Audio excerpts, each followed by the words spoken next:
Welcome back, everyone. So, last time we talked about all the steps that we would need to do to prepare to write our third essay. Today, what we're going to be doing is talking about how to synthesize sources in order to create the body paragraphs that go into this essay. As a reminder, one of the chief tasks of essay number 3 is that you will synthesize at least 2 sources per paragraph with the exception of the conclusion. So, what I have here on this slide are all the things that we had listed out on our to-do list. On the left-hand side of the slide are the things that we've completed. On the right-hand side are the things that we have left to do in order to begin writing. On the left-hand side, some of the things that we completed from last time include that we've read the articles, we've talked with classmates and with your professor, you've done a free write, and you've also created a thesis, or we created a thesis in our last session, and that thesis was a 2 minds thesis. It reads, I am of 2 minds about Jeff Sessions' comment. On the one hand, he rightfully articulates that the goal of higher education is to encourage vigorous debate in the service of creating knowledge. On the other hand, he erroneously castigates universities as shelters for fragile egos, thereby ignoring the realities of college students and campus life. Now that we have a working thesis, what we need to do are a couple more things. They're listed on the right-hand side of this slide. We need to create 2 to 3 reasons in support of our thesis, and we need to gather evidence from our articles to support those reasons. So what you'll see is that I've gone ahead and created 2 to 3 reasons. They're on your left-hand side, and they are number 1, Sessions' belief that higher education attacks free speech is based on an erroneous assumption about, quote, political correctness. 2, that Sessions' belief that college students have fragile egos relies on questionable research. And 3, that far from fragile, research supports my own experience, which is that college students are perfectly capable of engaging in civil debate. And one thing to think about when imagining your paper is that each one of these reasons can become its own paragraph in support of your thesis. When you do this, what you do is you would take one of these reasons, make it into a transitional sentence, and then you would call together two separate quotations or paraphrases that would support that reason. All right, so let's take a look at the basic structure of essay 3. What you'll notice is that you're going to have an introduction. As a reminder, that introduction does need to synthesize 2 sources. You then will have body paragraphs. You're going to have as many body paragraphs as you need to support your thesis, whether it's 2 body paragraphs, 3, 4, 5, you name it. And finally, you're going to have a conclusion. Let's take a closer look at each of these sections. First, we're going to think about the introduction. On the left-hand side, you'll see the category introduction, and on the right-hand side, you'll see the constituent features that should go in your introduction. We've talked about this before. Your introduction should contain an opening sentence or 2 that will hook your reader in. Then, you should contextualize the issue by using 2 external sources. What that means is that you're going to explain the background surrounding your prompt, what it is that prompt relates to, what the problem is that the prompt is addressing. And then finally, you're going to end your introduction with your thesis. So this is what our introduction would look like so far if you look on the right-hand side of the slide. We're going to have some kind of opening sentence or 2. It's going to hook the reader in. I'm going to give some background on the speech that Jeff Sessions gave, where he made the comments that he made, and what he's responding to. And then I'm going to end with my thesis, which is my 2 minds thesis about Mr. Sessions' comments.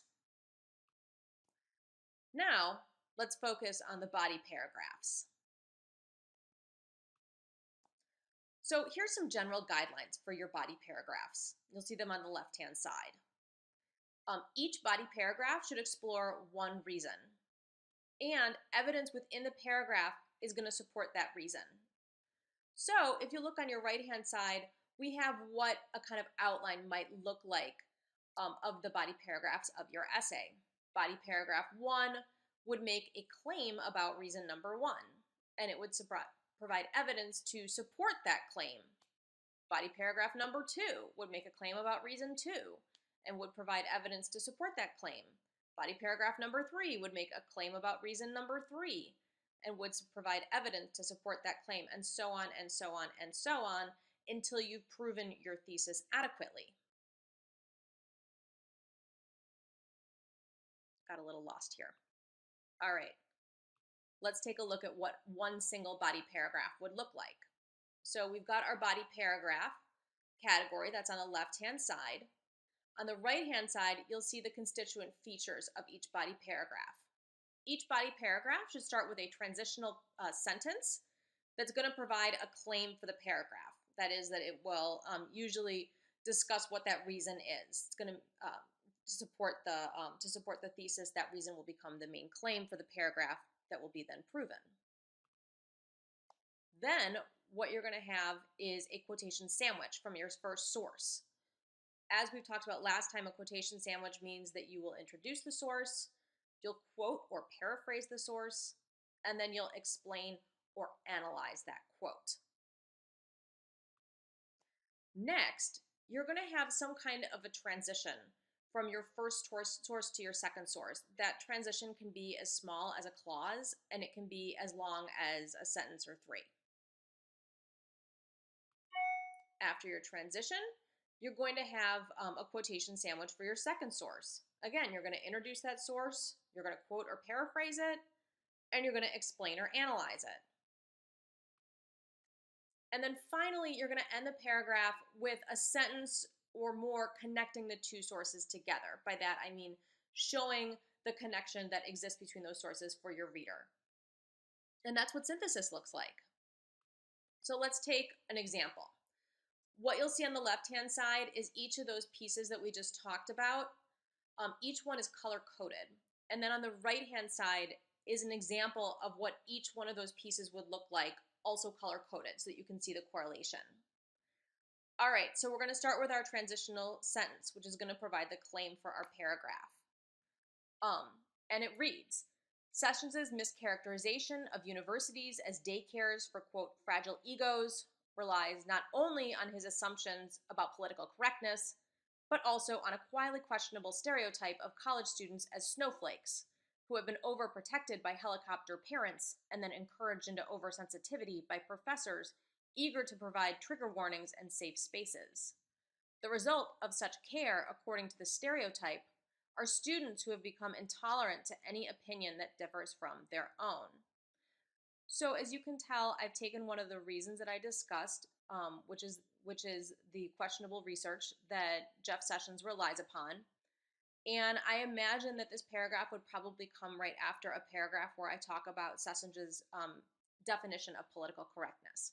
So that's what that transitional sentence is responding to. It's locating this paragraph within my larger argument, and it's also providing a claim about a claim about that stereotype of college students as snowflakes.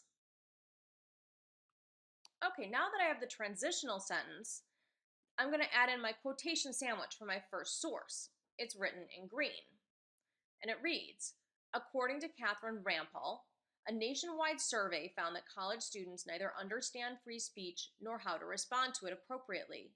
When, quote, asked if it would be acceptable for a student group to use violence to prevent a controversial speaker from talking, 19% said yes. Such findings suggest that almost 1/5 of America's undergraduates believe that opinions that differ from their own are not only unprotected, but also worthy of violent censorship. And again, what you'll notice is I've introduced the author of my source. It's Catherine Rampal. She provided one of the first articles that we read when we began this project. Here, I provide a little bit of background of what she's talking about. I offer a small quotation, and then finally, I've explained the quotation. Now that I have my first quotation sandwich, I need some kind of a transition to my second source. So here's my transition. It's on the right-hand side. The survey's results do not match my experience of teaching undergrads, who tend to be polite even to a fault when presented with opinions contrary to their own. In this case, I decided to make my transition a complete sentence, but you can make your transition as small as a clause or even one of those transitional terms that we talked about earlier this year. So now I have my second quotation sandwich. And here I'm going to look at Sophia McLennan's article, which we read this week. In contrast to Rampel, Sophia McLennan notes that the survey itself may not be accurate. Quote, the study was funded by the right-wing ideologue billionaire Koch brothers and conducted by a UCLA professor with absolutely no polling experience of any kind, end quote. In other words, the survey may have been designed with a political bias and lack of experience that invalidates its findings. And again, what you'll notice here is I have a pretty classic quotation sandwich. I introduce the author. I actually use a little transition clause so that we understand the relationship between McLennan and Rampel's points. I give the quotation, and then in this case, I also provide an explanation of its uh, of kind of its consequences, what we're supposed to take away from this information. Now, there's one more step to my synthesis paragraph, and that's a sentence showing the connection between the two sources. Here, my connection is written in purple, and it reads, American college students, it would seem, are more complicated than the media and Jeff Sessions would represent them to be. So all in all, what I have here is a complete synthesis paragraph. I'll read the whole thing to you and just give you a couple of tips about this. It reads, Sessions' mischaracterization of universities as daycares for fragile egos relies on the questionable stereotype of college students as snowflakes, who have been overprotected by helicopter parents and then oversensitized by professors eager to provide trigger warnings and safe spaces. The result of such care, according to this stereotype, are students who have become intolerant to any opinion that differs from their own. As Catherine Rampel explains, a nationwide survey found that college students neither understand free speech nor how to respond to it appropriately. When, quote, asked if it would be acceptable for a student group to use violence to prevent controversial speaker from talking, 19% said yes, end quote. Such findings suggest that 20% of college students today are so unwilling to entertain alternative opinions that they are willing to use violence to suppress them. Yet the survey's results do not match my experience of teaching undergrads, who tend to be polite and thoughtful when presented with opinions contrary to their own. In contrast to Rampel, Sophia McLennan notes that the survey itself may not be accurate. Quote, the study was funded by the right-wing ideologue billionaire Koch brothers and conducted by a UCLA professor with absolutely no polling experience of any kind, end quote. In other words, the survey may have been designed with a political bias and lack of experience that invalidate its findings. American college students, it would seem, are more complicated than the media and Jeff Sessions would represent them to be. Okay, so a few things to remember. One, I've written an article, or because this is a synthesis paragraph, I've taken quotations from two separate sources. I've also showed the connection between those two sources. Now, you might be wondering how it is that you find these sources or how you find these quotations. And it's really kind of a simple, if laborious matter of going back through the articles that you've read, finding quotes that seem really terrific to support your reasons, and that also seem to have some kind of relation to one another. And then drawing them out, obviously copying them down, formatting them correctly, and that is where they become the basis for your paragraph. So the strategy that I relied on in creating the above synthesis paragraph is one where my sources disagreed with one another. But there are other strategies that you can use to create synthesis paragraphs. Here I've listed them. One, you could have two sources that agreed. For example, I could take McLennan's article and also the other article that we read this week from The Guardian and have those agree with one another because those two sources seem to back one another up. I could also have one source explain or analyze the second source. So I could take a claim from one source and I could take a second source and have that source expand on the claim that the first source is making. And I could also have a source that would refute the findings of the second source.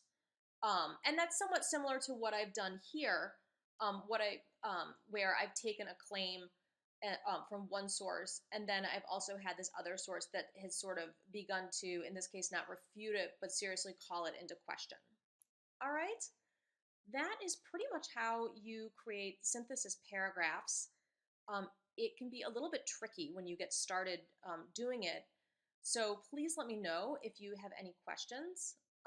As with last time, I'm always happy to explain the lesson in further detail, or to talk with you specifically about your paper and about best strategies for creating synthesis paragraphs. Thank you very much. I'll see you.